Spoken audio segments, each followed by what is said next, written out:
Well, ladies and gentlemen, good afternoon. Firstly, I'd acknowledge that we technically are starting a little early, but it seems to me that people are here and the expectation is let's go. So, could I welcome you? I'm the President of RUSI New South Wales, Michael Howe. It's our pleasure to have you with us and thank you for supporting today's event. I'd like to acknowledge and pay respects to Aboriginal elders past, present and future, and in particular focus on those who have served, are serving or will serve in the ADF.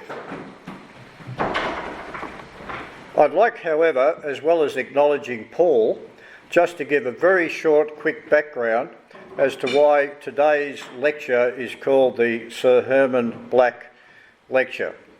And very, very quickly, if you choose to look up Sir Hermann's CV on the website, you'll find a longer version of what I've just simply summarised for you on the screen. I think that the most prominent position that Sir Hermann held was that he was Chancellor of the University of Sydney for many years. And he was an activist Chancellor in that he took a very serious interest in the role of the university and in that sense influenced, whereas some Chancellors see themselves as essentially government ceremonial.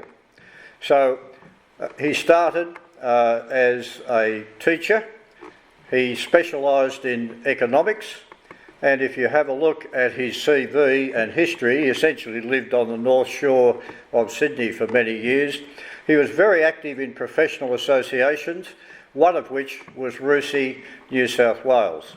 And Sir Hermann developed the practice that at the end of each year he would offer and deliver a summation which was essentially called the Year in Review.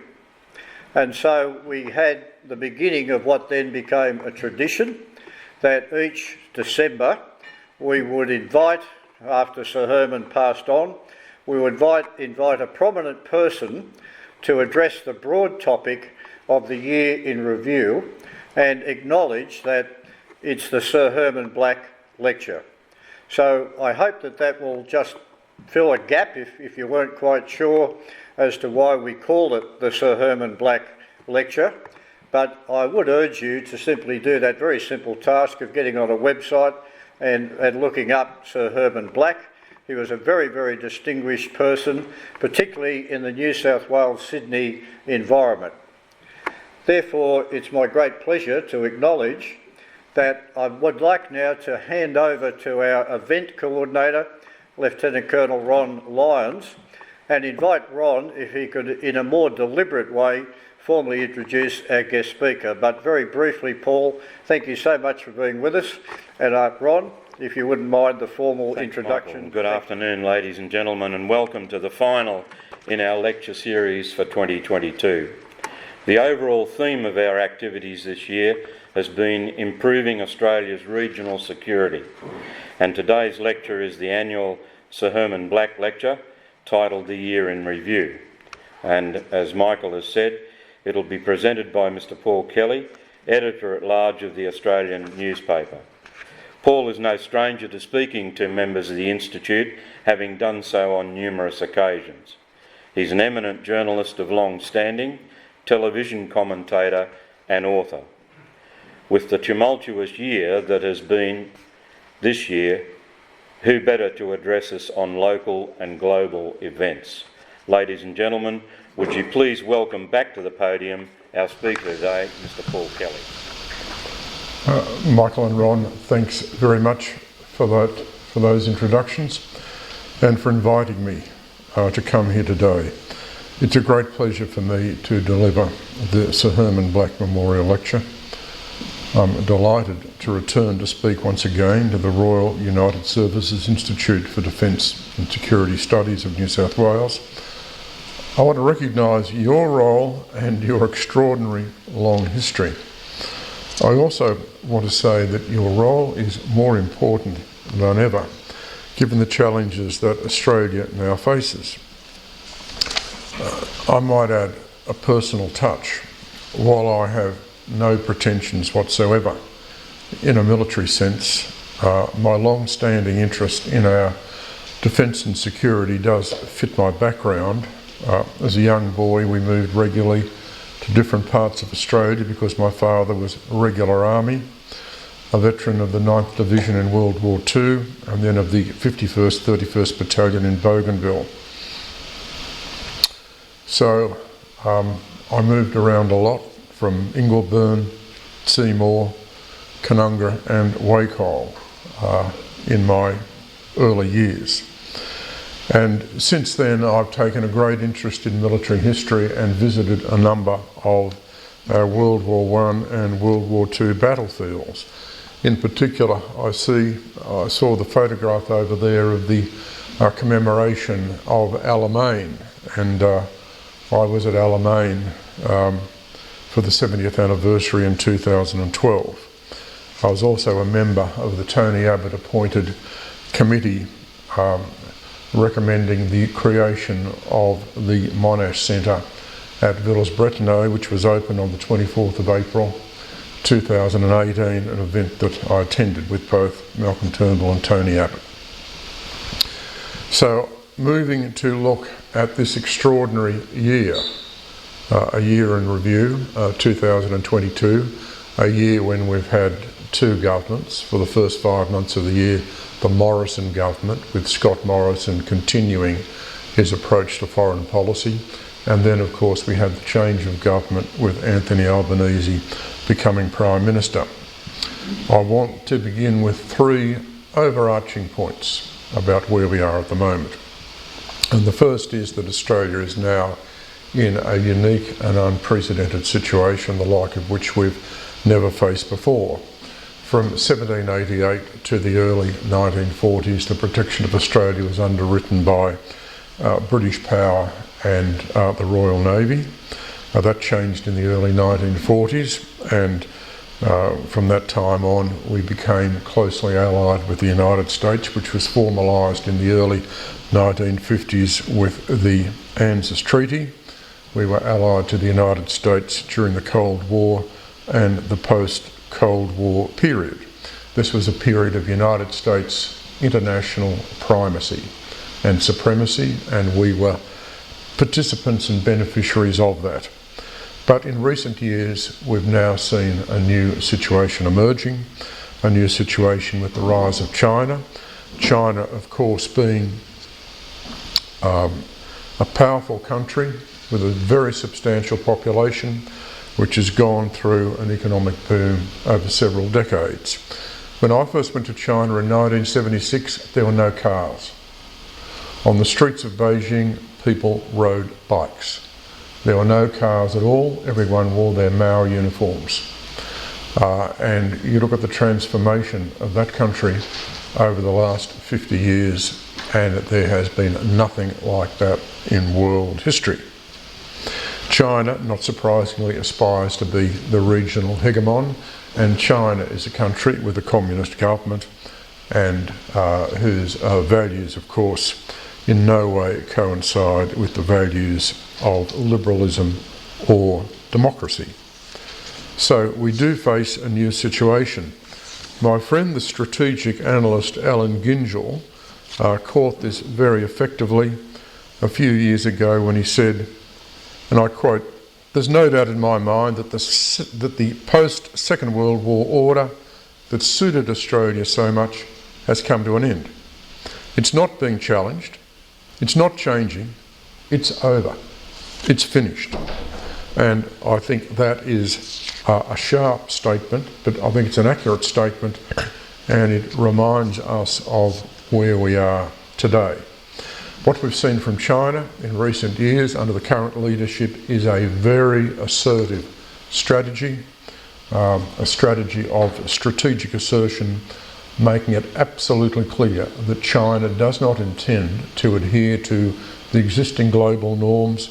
China wants to change those global norms, and China's strategic aim, although it doesn't say this, but it's very clear, is to secure the withdrawal of the United States from East Asia.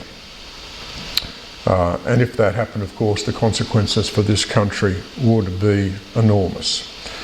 I think the right way to look at China is to recognise that the interests of Australia are no longer attempting to maintain American primacy in East Asia.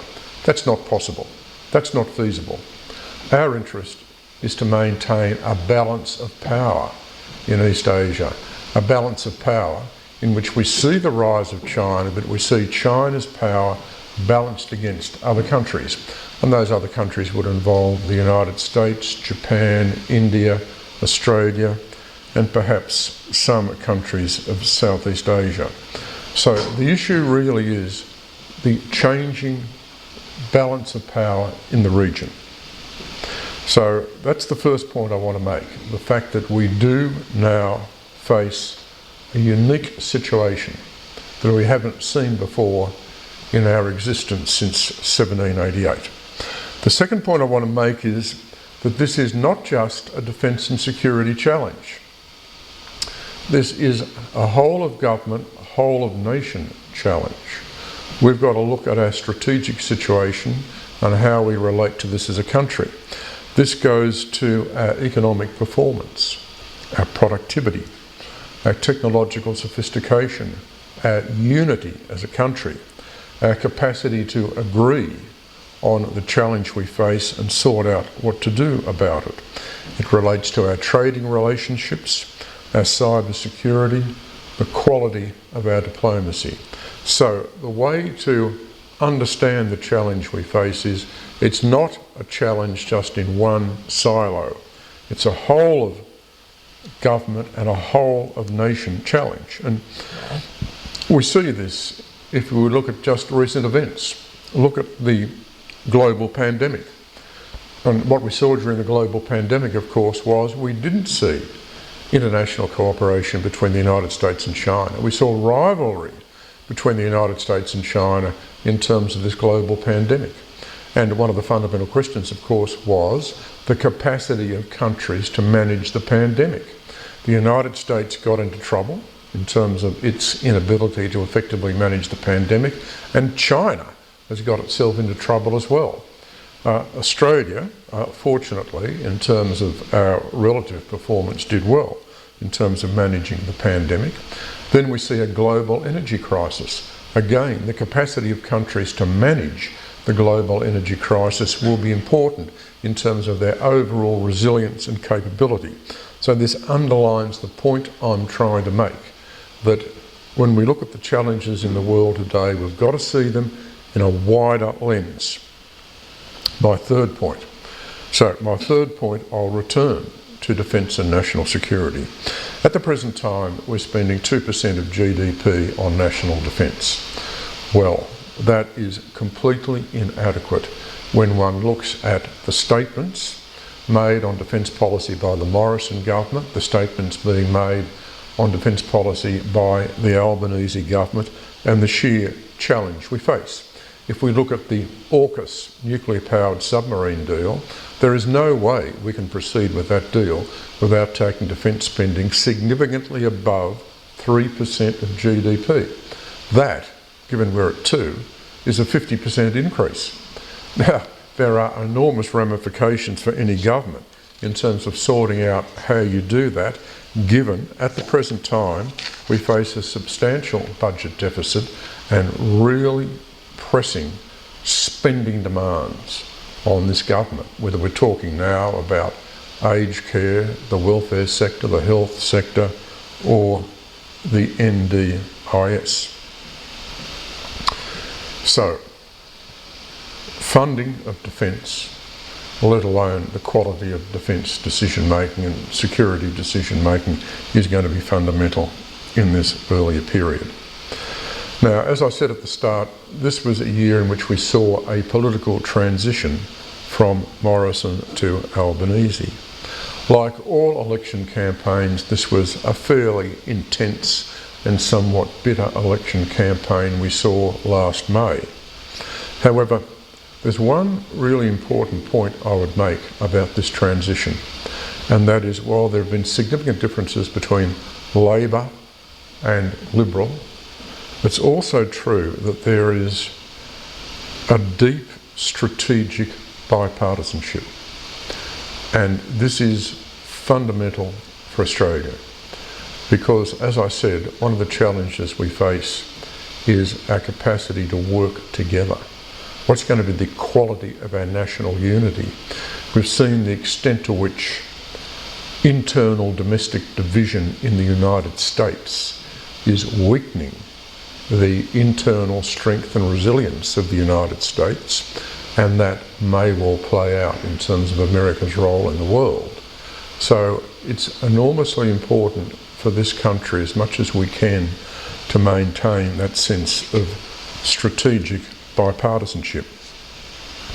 Now, I want to begin by just highlighting some of the policies and approaches taken by Scott Morrison, because, as I said, there's bipartisanship. So what did Morrison do?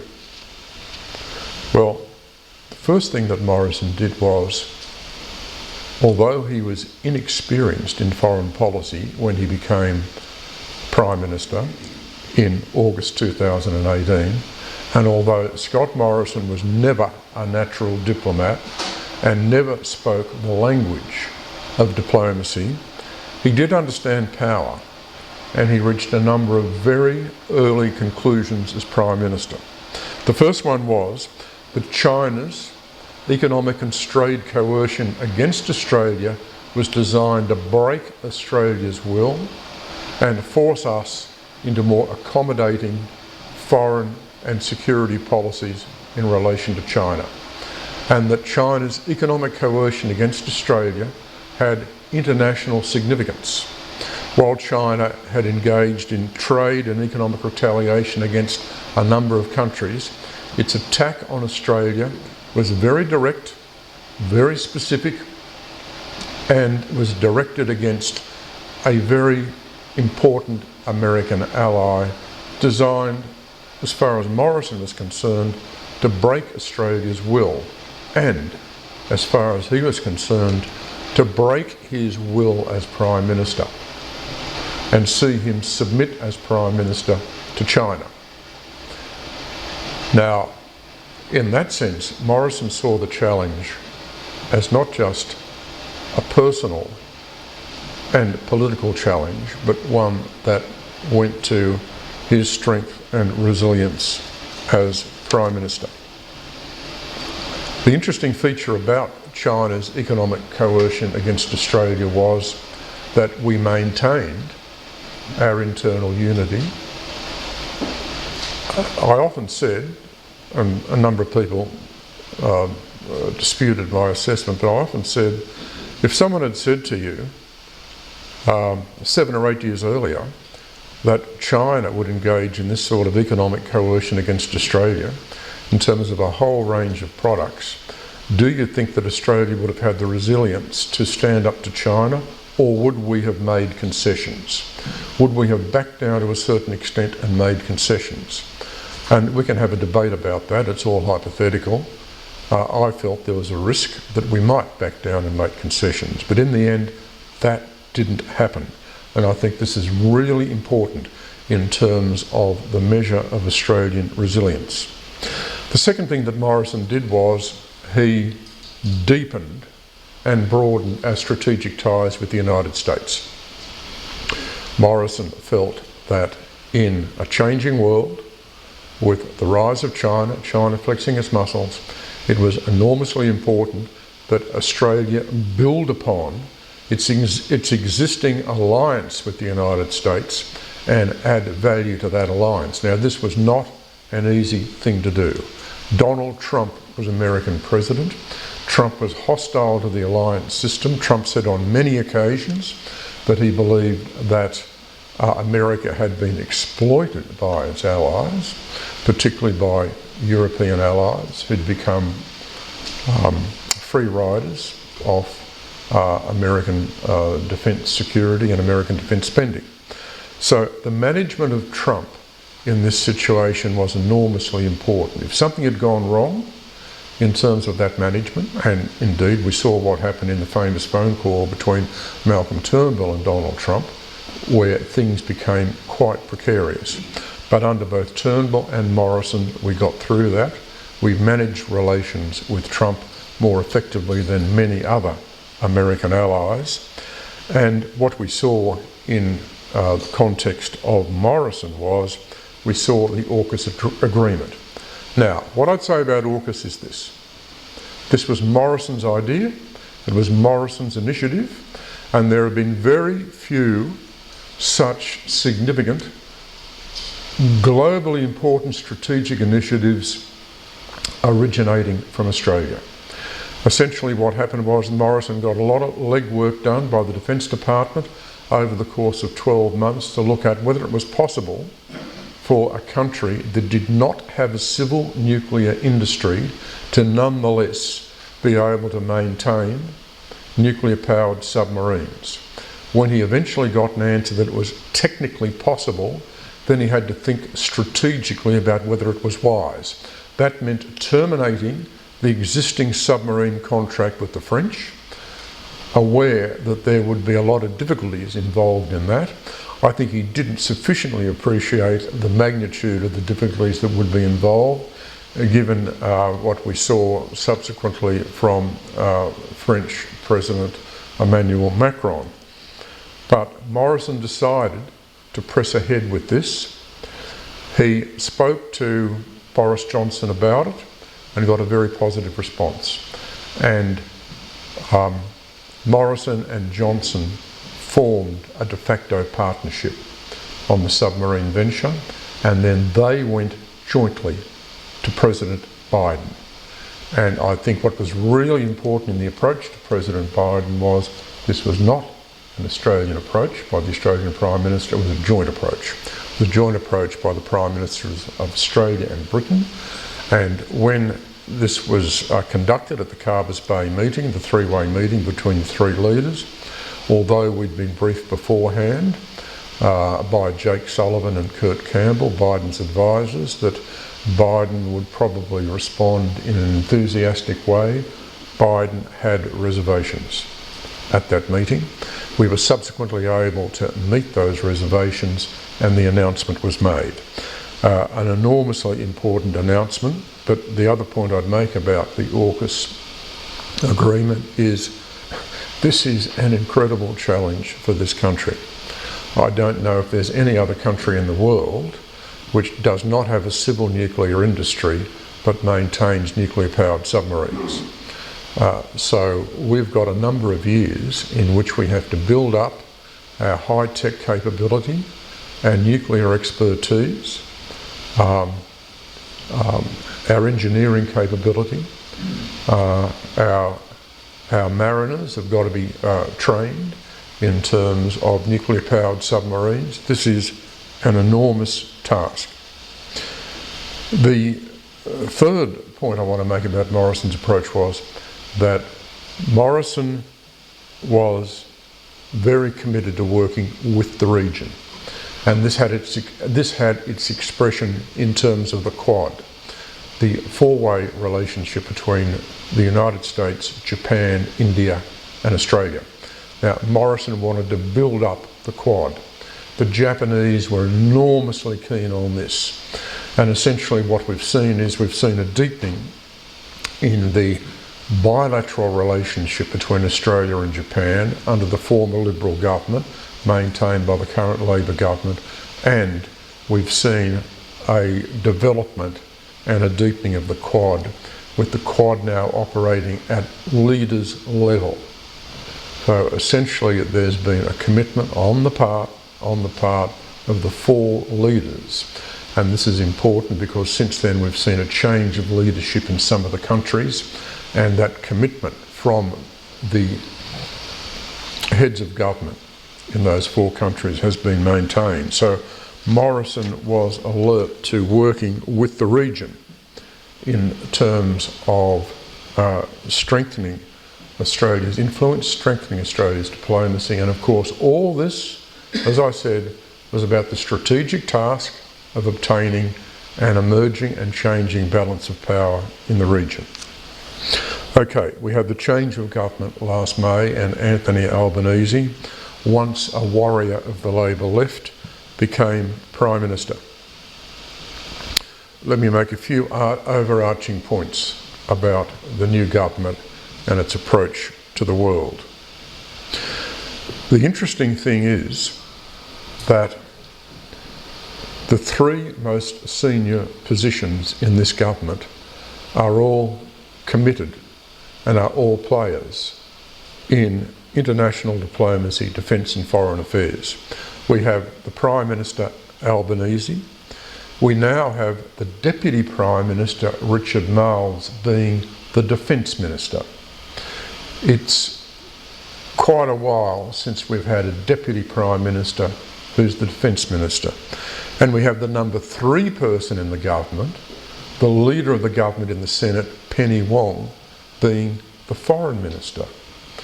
I haven't checked this, but it would be a very long period of time since the 3 most senior figures in a government have all been committed in portfolios that relate to foreign affairs, defence and security.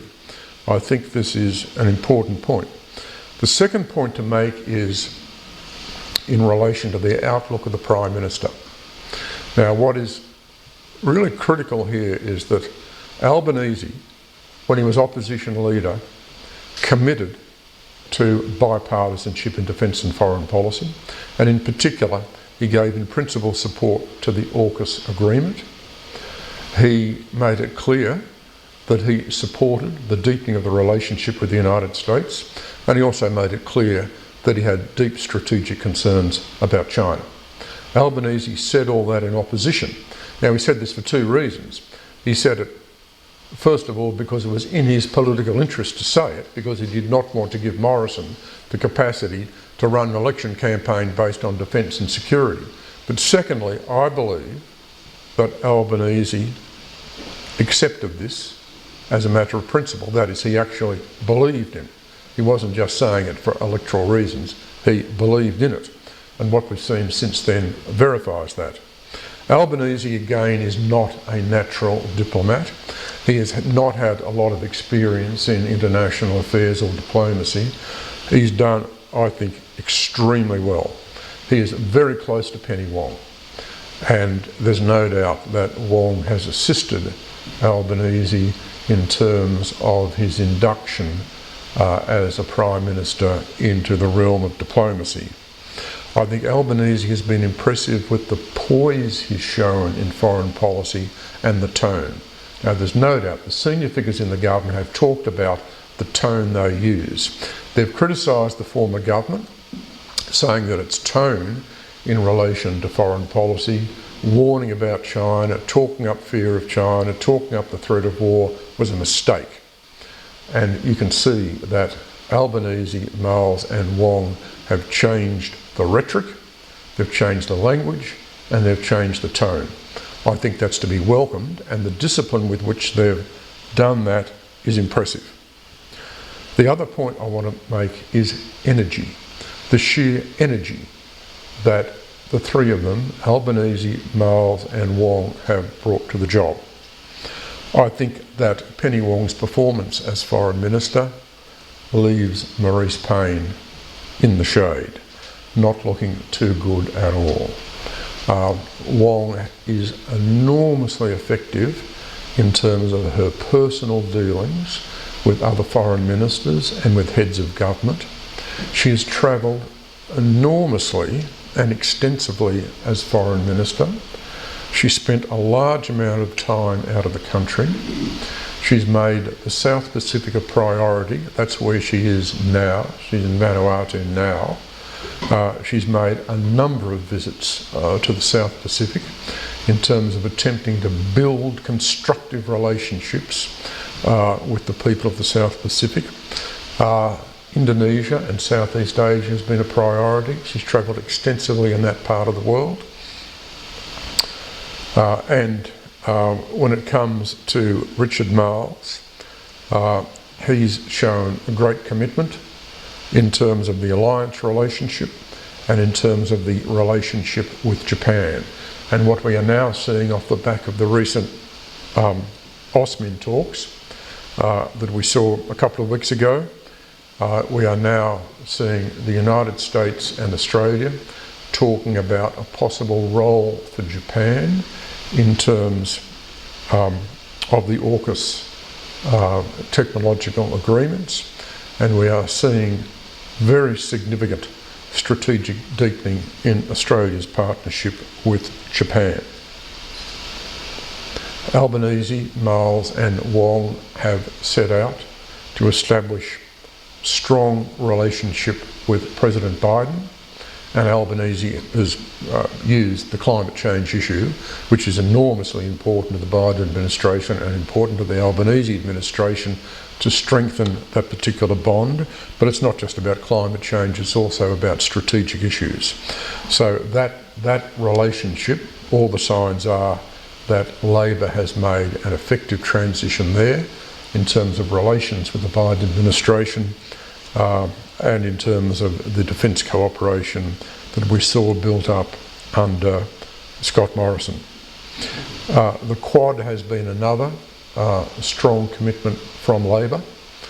Labor again reiterated and came on board with the initiatives taken by Scott Morrison as Prime Minister.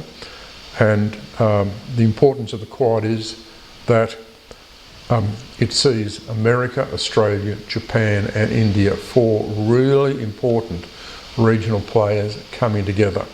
If you look at the comments made from Beijing from time to time about the Quad, it's very clear they don't like it, and they're very concerned about how it might evolve in the future.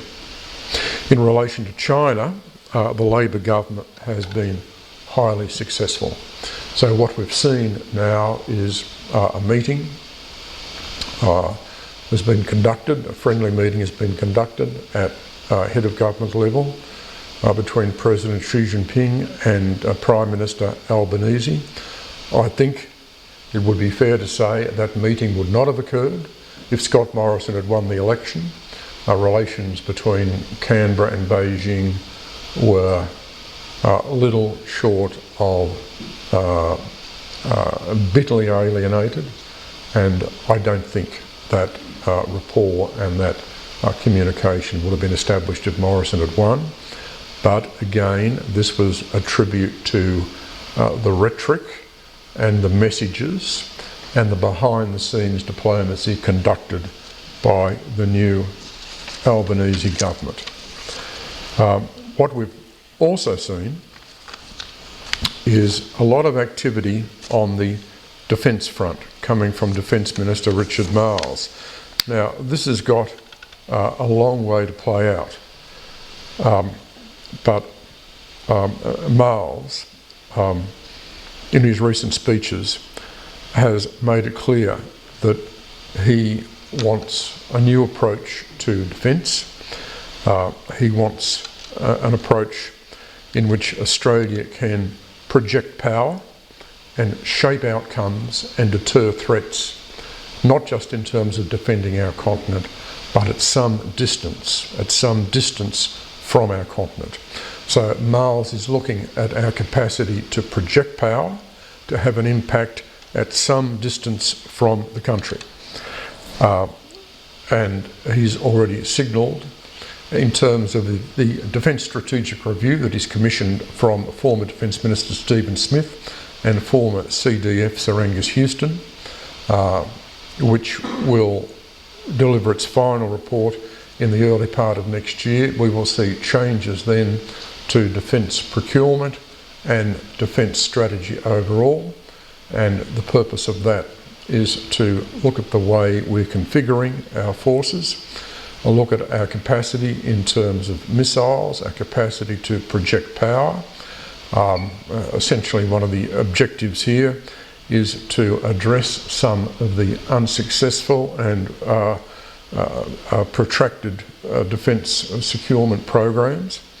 But above all, what Marles has indicated is that in March next year, he and Albanese will announce, after consultations with the US and the UK, details on how the AUKUS agreement is going to be processed. And that means the shape of the submarine decision, it means the timetable, it means the building approach, it means what we're doing in this country to demonstrate that we are up to the job, what we're going to do about the capability gap, and what we're going to do at some point about the financing.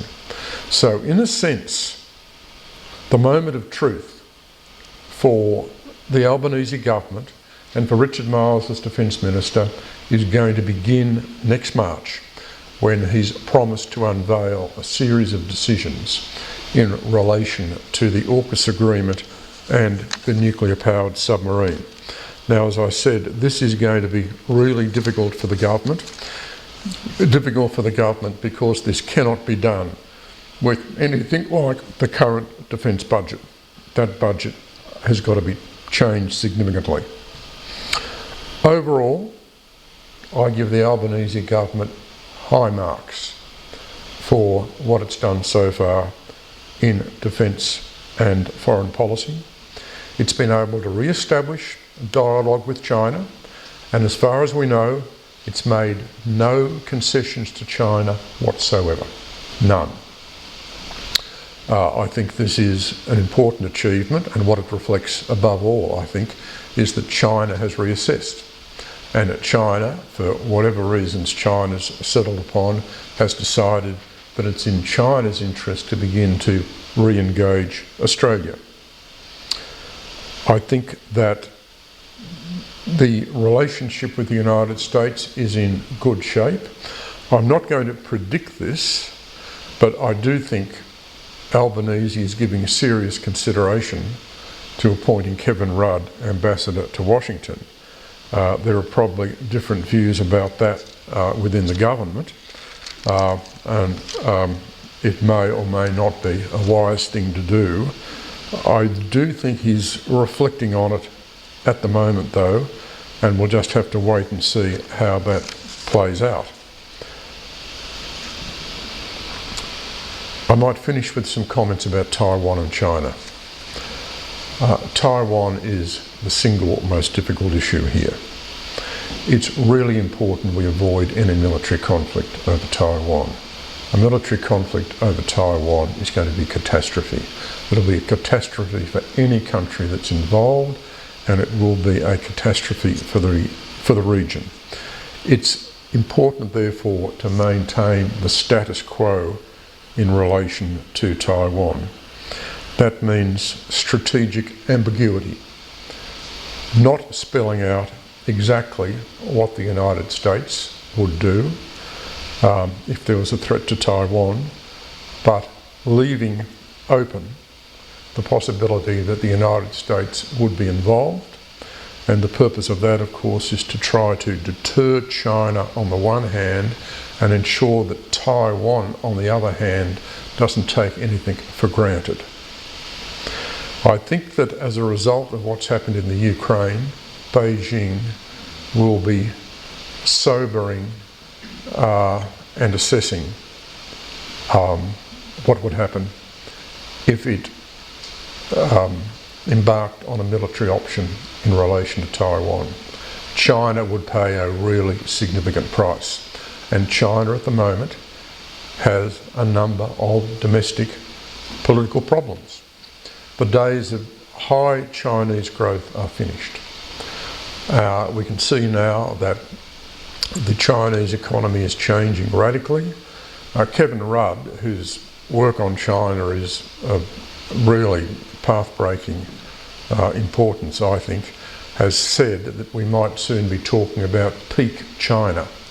That is, whether we've seen the zenith of China's growth, and that growth is now going to be slowing with all the problems that that involves for China. But if we're talking about maintaining the status quo in the Taiwan Strait, that also relates to America. A few weeks ago, I interviewed Donald Trump's former National Security Advisor, John Bolton, and Bolton said to me that he thinks that the next Republican candidate for the presidency will encourage Taiwan in terms of a declaration of independence. Now, Bolton may or may not be right on that point. I would just say we need to ensure that Australia makes whatever representation it can within the United States executive and congressional system to try and ensure that doesn't happen. The Chinese have been absolutely upfront. Any declaration of independence by Taiwan means war. That is a complete departure from the current status quo. It would be a violation of the current arrangements. It would be an utter humiliation for Beijing, and it would be something that Beijing would have great trouble in accepting without taking some offsetting action. I don't think either side of Australian politics would be prepared to countenance such a position. And we need to bear in mind what that would mean. If we are deepening our strategic partnership with the United States in the context of the rise of China, the last thing we want in this country is to have a major political and foreign policy dispute with the United States about Taiwan. But if America moved towards encouraging independence for Taiwan or supporting independence for Taiwan as a way of trying to boost Taiwan's military strength vis-a-vis the mainland, that would be an American approach which I don't think either side of Australian politics would be prepared to accept. My final point is that it's interesting when you look at what Anthony Albanese and Peter Dutton say these days about foreign policy. Albanese and Dutton get on fairly well together, unlike Albanese and Scott Morrison. And Peter Dutton, as opposition leader, is talking in a different way to the way he talked when he was Defence Minister in the Morrison government, attempting to score political points off Labor. Dutton has made it clear, he said, he will support the Albanese government where he feels they've done the right thing, and he will oppose them where he feels they haven't done the right thing. In other words, he's making absolutely clear that as far as he's concerned, as Liberal Party leader, you can expect Dutton to be supporting the government on a range of foreign, domestic and defence issues where he thinks that's appropriate. In other words, what he's doing is he's laying the foundations for ongoing bipartisanship between the government and Labor, a bipartisanship in which we see Albanese in office as Prime Minister and Dutton as opposition leader. Now, I don't want to exaggerate this. Of course there are going to be disputes, of course there are going to be policy differences, but it does seem to me if the Albanese government maintains the strategic pathway it's on, while Dutton won't endorse all of that, he will endorse a lot of it. So we do see the prospect of ongoing bipartisanship in this country on some of the really important strategic issues. I'll close it off there and I'm happy to take questions. Thanks very much. Afternoon. Thank you for your presentation, Lieutenant Colonel Ian Wolfe, Headquarters Forcon. Particularly interested in your concept of how we can move towards a strategic balance of power in the region, and I note your phrase, some regional countries. I would suggest the critical one, the swing country, is Singapore. We already have significant military relationships with them, but having worked with the Singaporeans at a senior level, they have a very nuanced and complex relationship to China. How do you believe, under the cover, we could build a pathway to a credible partnership with them? Well, it's a really important question.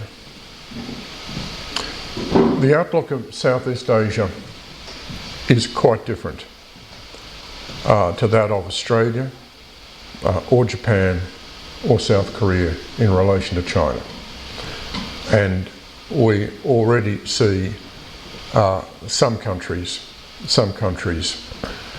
are in the process, if they haven't arrived there already, as being client states of Beijing. So In one sense, I define success for Australia in terms of dealing with Southeast Asia if we can prevent as many countries as possible in that region, as many countries as possible in ASEAN from becoming client states of China. If we can prevent that, that is a success. And that's what those countries want. Those countries want to maintain their flexibility and their manoeuvrability. They're not going to line up as United States allies, but they don't want to line up as clients of China either. They've had relations going back hundreds and hundreds of years with China. So there is a deep, deep sense of strategic and civilizational history in terms of their management of China. And of course, many of these countries have significant Chinese populations as well. So I think what we've got to do is we've got to look at each country in its own right. Singapore is different to Vietnam, is different to Malaysia. So we need to deal with each country in terms of the aspirations and situation of that country, and yet we also need to deal with the ASEANs as a region. We need to deal with ASEAN as a collective region. But there are some encouraging signs. Under Morrison, we really started to see significant developments in the relationship between Australia and Vietnam, and that is now continuing. We've had a long-standing relationship, of course, between Australia and Singapore, but Australia and Singapore are not automatically aligned in terms of how we see China and how we deal with China. What's required is relentless and ongoing diplomacy with the region and demonstrating our constructive credentials with the region. I think, in a sense, the region will then make its own strategic decisions about how it deals with China. But the point I'd make is while the Chinese arrive with a lot of economic clout and a lot of finance and a lot of trade options, often Chinese behaviour does not go down well in a range of countries.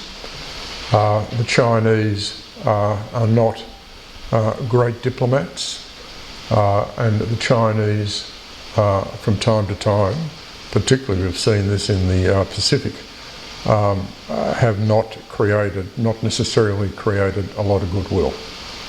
But also the Managing Director of Aerospace Developments. How do you see the relationship that the Defence Department has with its new government? Is it the same or is it different to the Morrison government? It's a really interesting point. I think Richard Marles has a pretty close relationship with both the military brass, with the CDF and with the head of the Defence Department. Now, there was a lot of commentary before the new government came to power that it would have to clean up the Defence Department or clean out the Defence Department. Well, that hasn't happened. And not only hasn't it happened, but I think Marles has demonstrated an affinity with both the military and civilian leadership in defence. And I think from what we can see so far that he's taken a lot of their advice about the submarine, and the Defence Department has basically said that it's not going to be tenable to fill the capability gap by building a new submarine, which is what a lot of people have argued. So the interesting thing will be the extent to which this new arrangement can actually work. You see, Marles has come in and he's appointed Angus Houston and Stephen Smith to do this strategic review, which basically means shifting away from the previous defence procurement and defence strategic policy to a certain extent. We don't know quite how far. But while he's commissioned this outside review, he's kept in place the people at the moment running both the military and the Defence Department. Chris Skinner, Captain Chris Skinner, Mr. Brucey. One quick comment. Question. On the nuclear side of things, I'm personally involved. The Institution of Engineers Australia has initiated a program to develop chartered nuclear engineering as a college of that institution. And the second point is that AUKUS in many ways is a three-way thing, because the UK actually uses US technology in its nuclear submarines and needed to get permission from the USA in order to share that information with Australia, hence the three-way thing. My question though is, quite apart from the Taiwan issue, which you very eloquently described, surely there are a couple of other big factors, and I'd look for your comment. Firstly, on energy, and as we've seen the Russian behaviour with European nations and the Chinese reliance as the world's biggest importer of Saudi oil, and Australia also a very big importer of petroleum, even to run our defence force, and the domestic issues that have arisen recently about gas prices and everything. Wouldn't you agree that the energy future is a major factor? And allied to that, a third one would be cyber and information warfare, and how that is being used already very widely, and how might you see that being further exploited? Well, thank you for that. Well, I think that's good, that initiative you talked about in terms of engineering, because we need a lot of these initiatives across the board now. Now, yes, your point about AUKUS being a three-way arrangement, this is really important. But three-way arrangements can often create a lot of difficulties. I mean, it's much easier sorting out a bilateral arrangement than it is sorting out a trilateral arrangement, but it is a trilateral arrangement. And I know that Morrison, most of the time he was Prime Minister, his inclination was to go with a British submarine. Now, that's got to be seen in the context of the close relationship that Morrison had with Boris Johnson,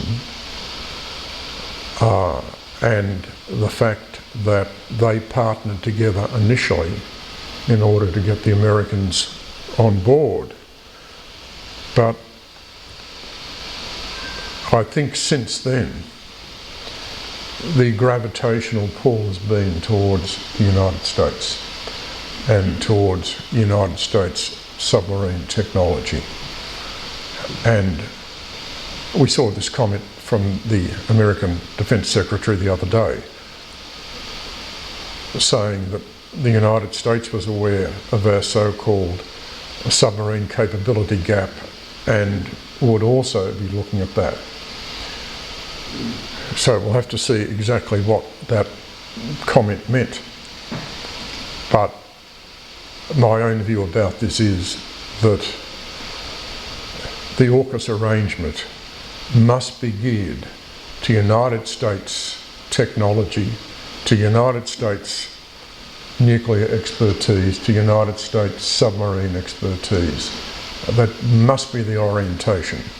Now, how that fits with the three-way arrangement, we'll have to see. In relation to energy, well, I think you're completely correct here, and this is very complicated. There are so many different things happening. But what we now see in Ukraine is energy being used by Russia as a weapon of war.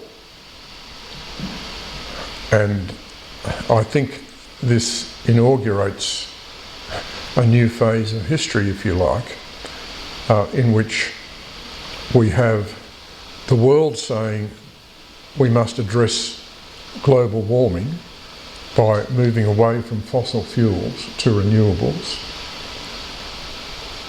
But the task of the investment required in renewables, which Chris Bowen has recently talked about, is just extraordinary. So the capital intensive nature of renewables is going to put enormous demands on this country and all other countries attempting to make the transition.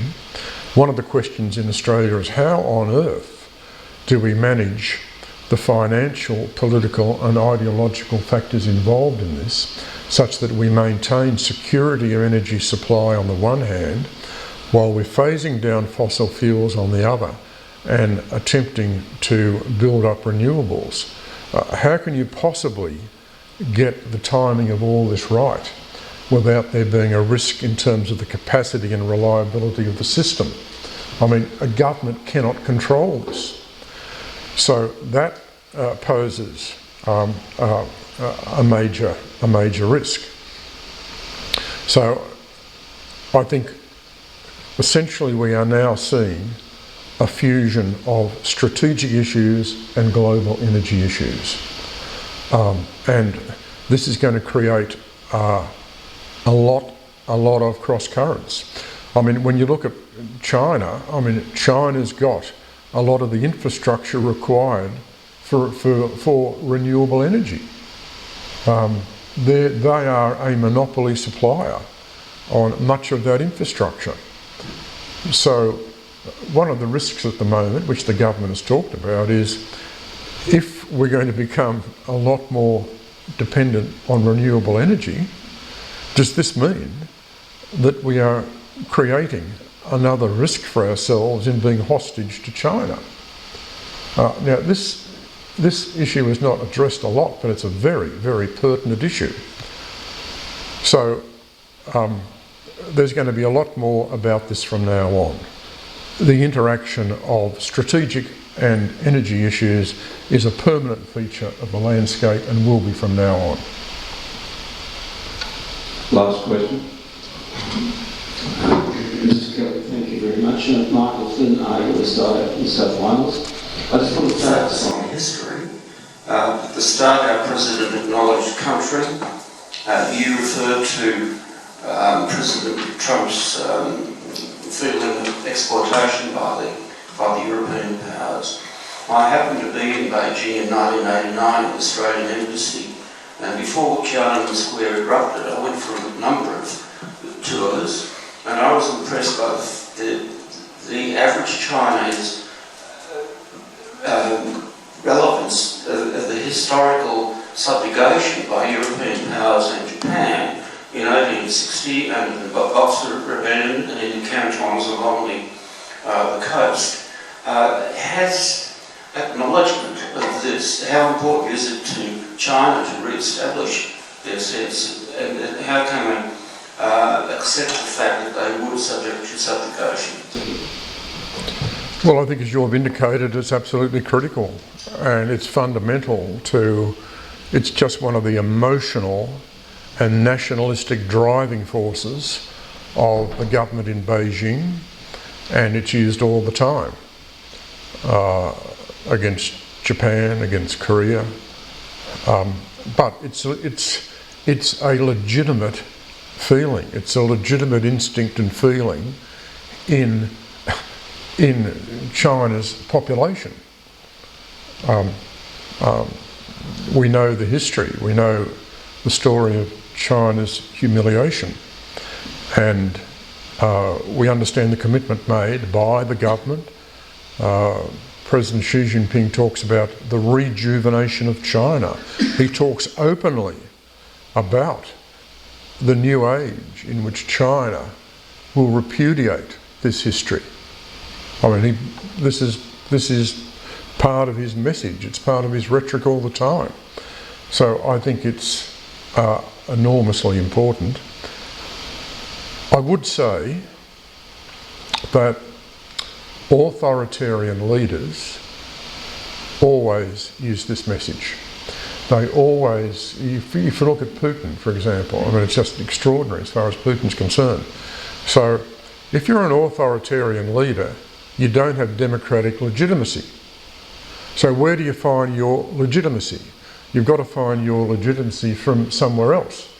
And whether it's President Erdogan in Turkey, or whether it's the situation in Russia or China or various other countries, authoritarian leaders seek to find their legitimacy in the nationalistic instincts of their people, invoking the history. So I don't think this is going to change, and I think it is. It is going to be a highly relevant and potent force. Ladies and gentlemen, I'm doing the thank you this afternoon in place of one of my colleagues, Lieutenant Colonel Ken Broadhead, who's been struck down by COVID. But Paul, I'm honoured to express our thanks for your insights into the events of 2022. The Chancellor, Sir Hermann Black, who is remembered in this lecture, was also a remarkable historian and lecturer. His erudition and his insights were superb. And Paul, your comments would have been well appreciated by Sir Hermann. Would you please join me in thanking Paul Kelly for his lecture this afternoon? Well, ladies and gentlemen, it's my pleasure to wrap up extremely quickly, but I'd like to just make a couple of points. Paul, one of the things that I'd like to just react is the calm, measured way where you reminded us of how rapidly we live in a world of change. The second thing that I got was that haven't we been driven by 4 or 5 personalities? Putin, Xi, etc. And if you have not read the book by John Bolton, who Paul referred to, called In the Room Where It Happened, then one of the things I would urge us to do would be to influence the election in the United States next year, in 2 years' time, in the best way we can, because one of the more depressing reads you will have is that book, in terms of the vagaries of decision making by Trump. So the point that I simply want to make is I found that a fascinating reminder of the turbulence, and Paul, could I just again add my and our thanks for the measured way that you reminded us of the world we live in, and thank you very much.